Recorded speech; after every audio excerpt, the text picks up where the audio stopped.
Il y a une erreur particulière que les hommes commettent à propos des femmes. Pas tous les hommes, et pas toujours consciemment, mais avec une régularité remarquable compte tenu de la fréquence à laquelle cela finit mal pour eux. L'erreur est la suivante. Ils voient une femme qui est tranquille, qui soutient et qui travaille en coulisses, et ils lisent ça comme de la douceur, comme de la malléabilité, comme quelqu'un qui a besoin d'eux, qui ne serait rien sans eux, qui pourrait être écarté sans conséquence. Ils confondent les fondations avec les meubles. Ils pensent que parce que les fondations ne s'annoncent pas, ne réclament pas de crédit, ne mettent pas leur nom sur la porte, elles ne doivent pas être la chose qui soutient le bâtiment. J'ai passé 30 ans à être ces fondations. Et puis mon mari a décidé de démolir la maison, sans réaliser qu'il se tenait sur moi quand il l'a fait. Mon nom n'a pas d'importance pour cette histoire. Ce qui importe, c'est ce que j'ai construit, ce qui m'a été pris et ce que j'ai tranquillement repris. Richard et moi nous étions rencontrés dans la vingtaine, tous les deux ambitieux et sans grand-chose d'autre.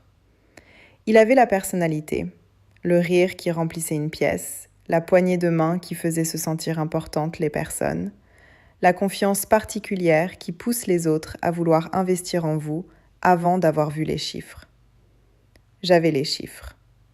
J'avais toujours été celle qui comprenait les chiffres, qui pouvait voir 3 coups d'avance dans une situation financière, qui savait quand tenir et quand bouger, et quand construire une entité qui existait tranquillement derrière un nom que personne ne relierait à moi.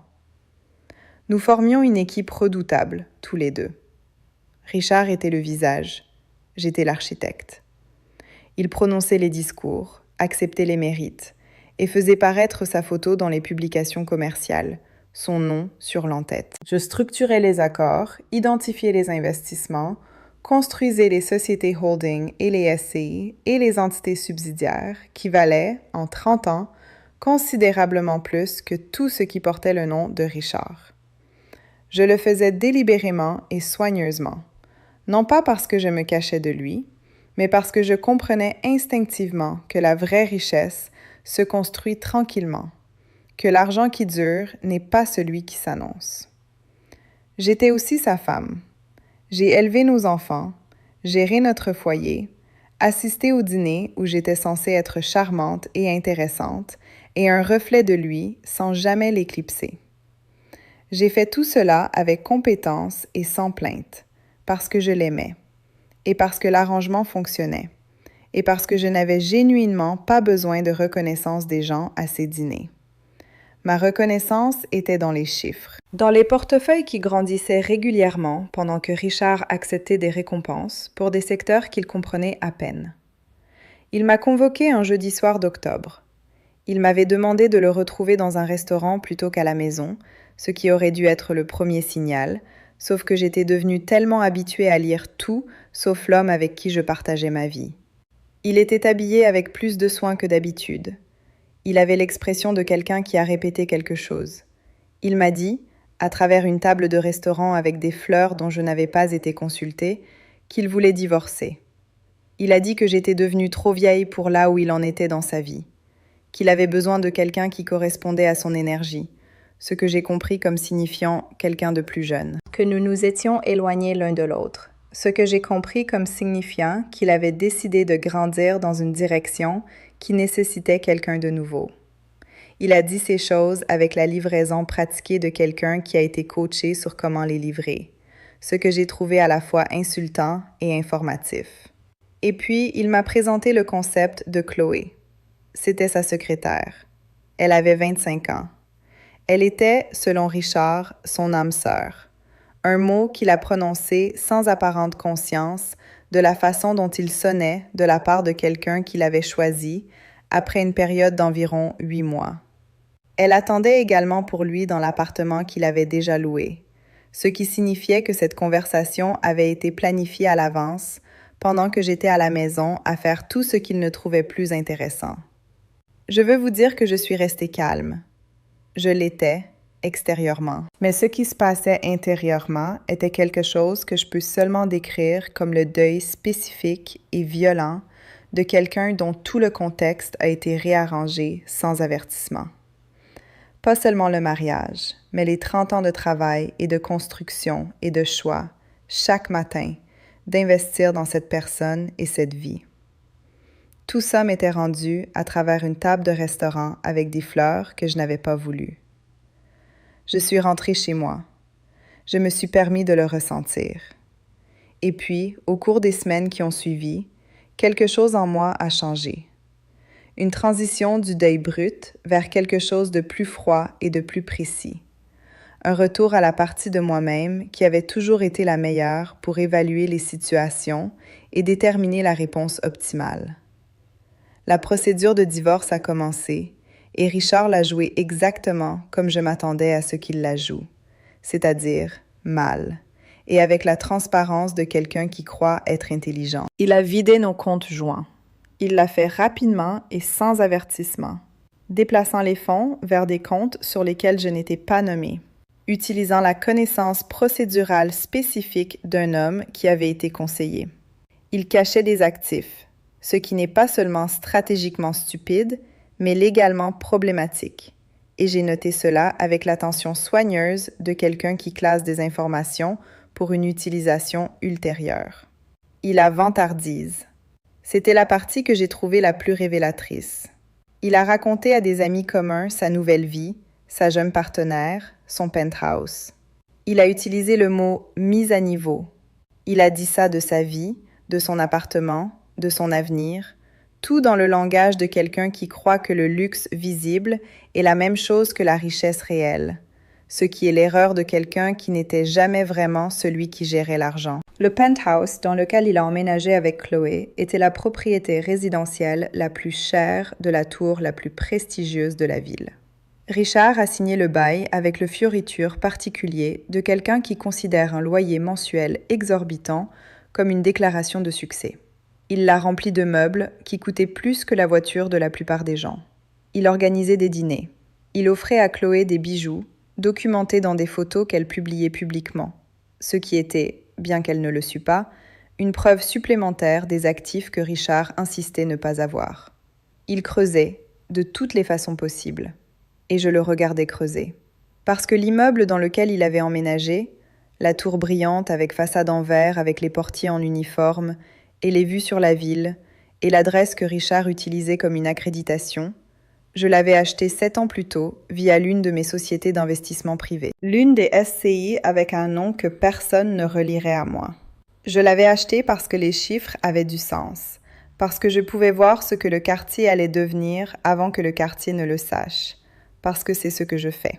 Richard me payait un loyer. Chaque mois, une somme substantielle, le genre de paiement mensuel qui faisait lever les sourcils à ses amis et hocher la tête avec respect, arrivait, par les canaux très propres de la gestion immobilière, sur des comptes qui m'appartenaient entièrement. Permettez-moi de m'arrêter un moment sur ça, parce que je pense que ça mérite d'être pleinement apprécié. Il m'avait quitté pour quelqu'un de plus jeune. Il avait essayé de tout prendre.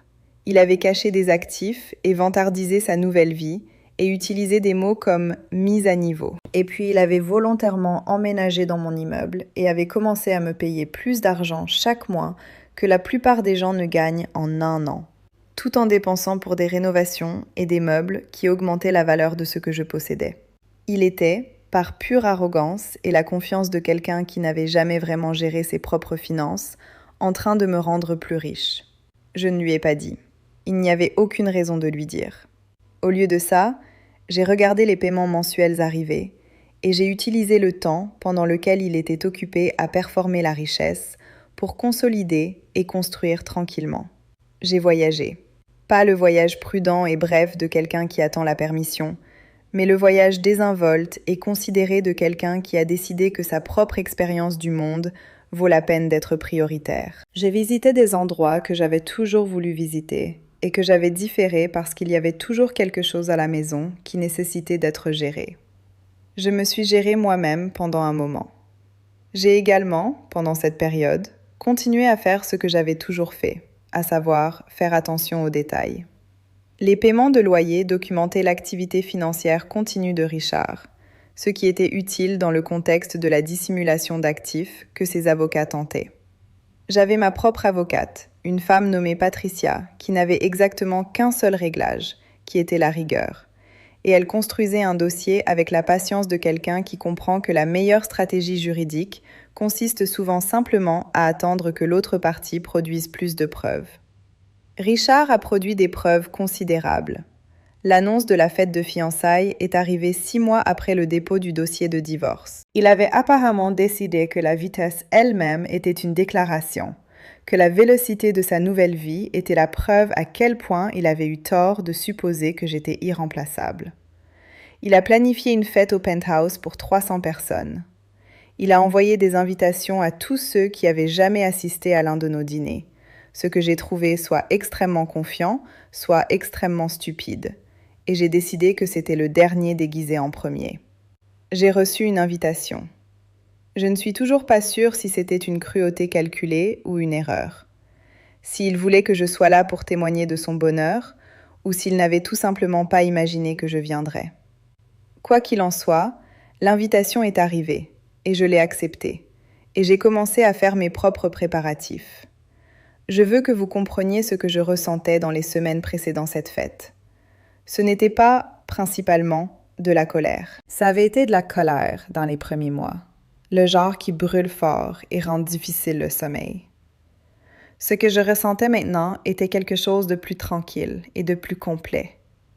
Un sens posé de la compréhension, une clarté sur ce qui avait été fait et ce qui allait se passer ensuite. Je n'avais pas ingénié ça. Je n'avais pas planifié ça depuis le début comme un stratagème élaboré. J'avais simplement construit ce que j'avais toujours construit. Investi là où l'investissement avait du sens.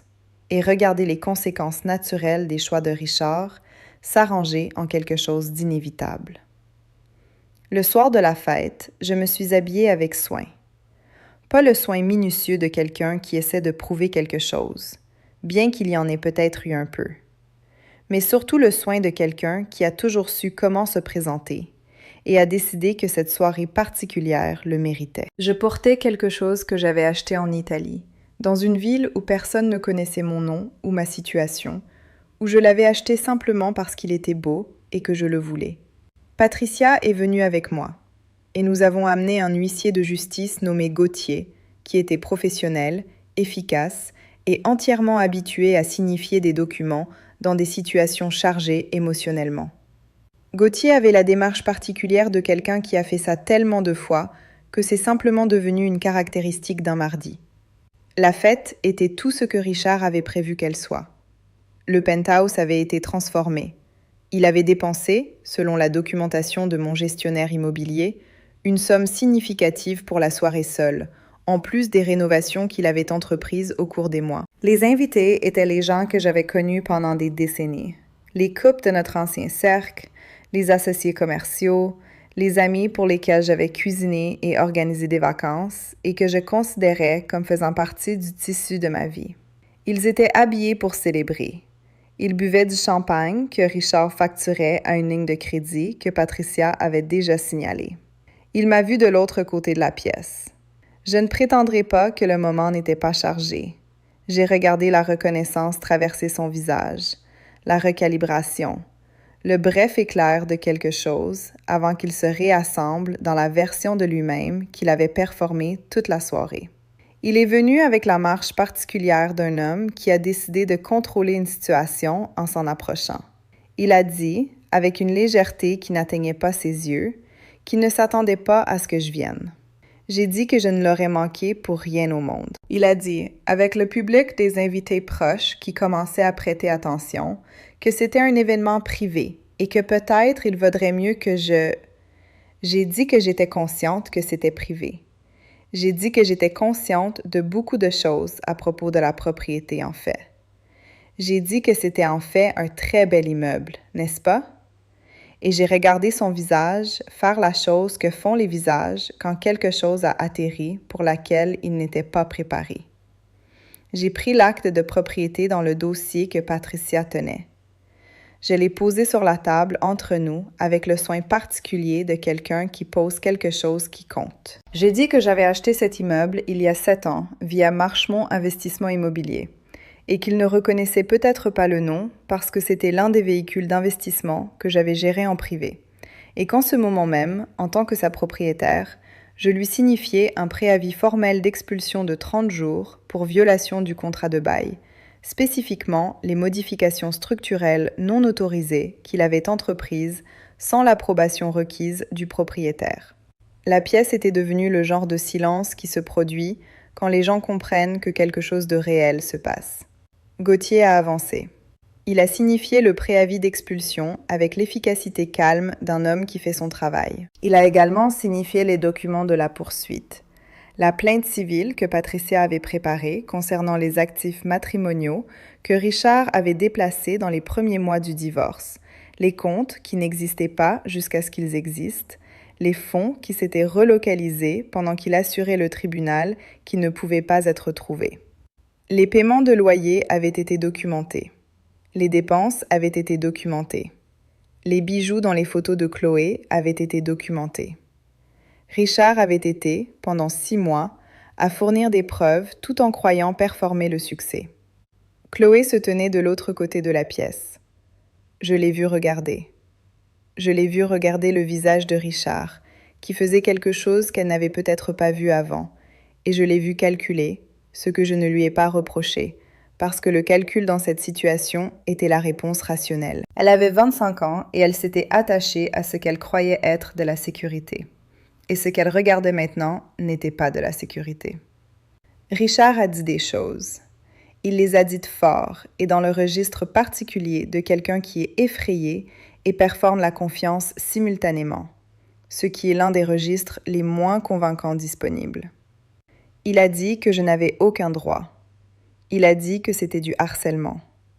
Il a dit qu'il avait des avocats qui entendraient parler de ça. J'ai dit que ces avocats étaient, en fait, déjà au courant, et que Patricia lui transmettait ses amitiés.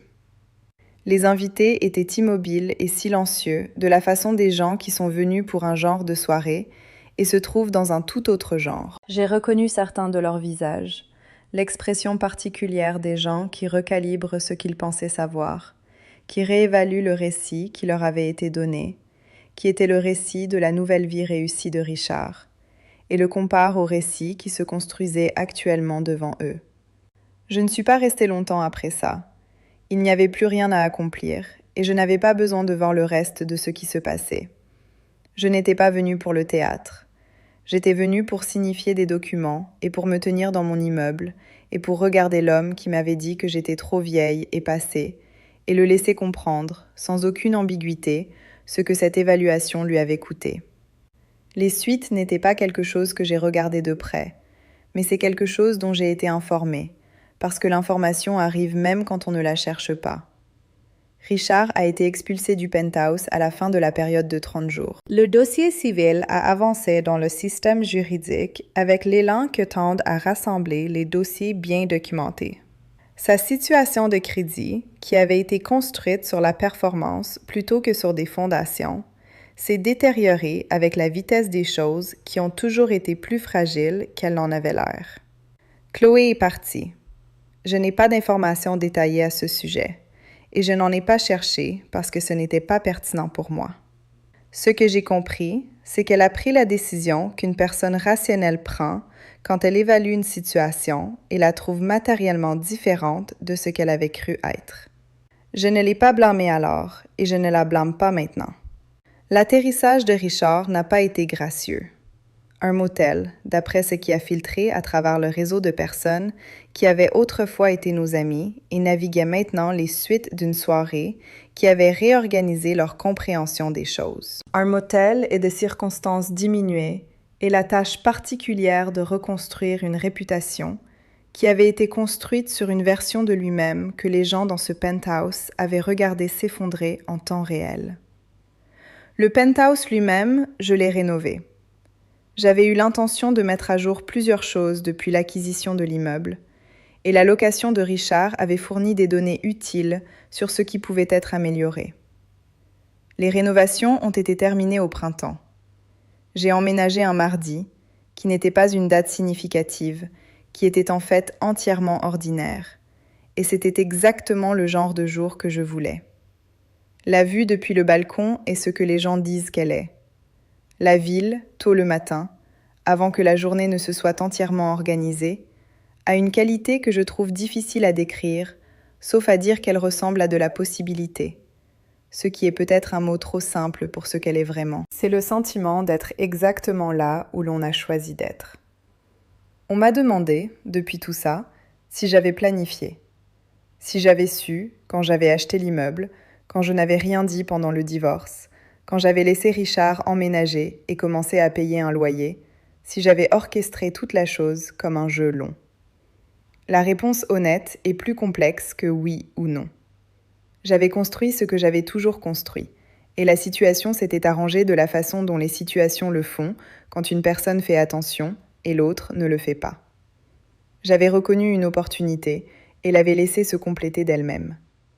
Ce n'est pas la même chose que de comploter, exactement, bien que je comprenne pourquoi ça peut apparaître ainsi de l'extérieur. Ce que je veux vous dire, ce que je veux vous laisser, c'est ceci. Il y a une tendance à évaluer les femmes par un grand livre spécifique et étroit. La jeunesse, l'apparence, la volonté d'être décorative et soutenante et présente sans prendre trop de place.